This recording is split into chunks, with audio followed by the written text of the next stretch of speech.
Здруженијето Млади хуманисти деновиве одбележува една година од своето постоење. Во изминатите 365 дена реализираа, како што велат, голем број на активности, со кои им се излегува во пресрет на оние на кои што помошта им е најпотребна. Велат да се биде хуман е најубавото чувство што човек може да го има во својот живот и повикуваат на поддршка за нивното здружение. Жалбата се роди уште на почетокот кога не бев во ниедно здружение.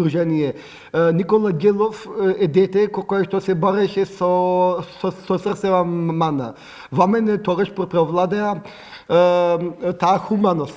Јас сам со кутија во рацете одев од кафич на кафич, од луѓе на луѓе.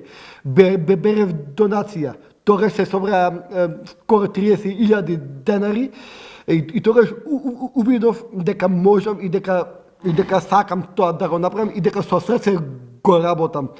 А потоа стана волонтер и во други здруженија за денес да сум она што сум председател. Од здруженијето велат, годините на луѓето не се важни, волонтираат од најмлади до највозрастни и сите се со една и единствена цел, некому да му ја дадат својата поддршка на патот кон подобро утре. Во време кога помалку сите стануваме летаргични, кога основна преокупација ни е како да го поминиме денешниот ден, месецот и воопшто нашата живеачка, мислам дека вакви случувања на битолската сцена, човечка сцена ќе кажам, се на некој начин и неопходни. Ако Бојан не постоеше, Битола ќе требаше да го измисли.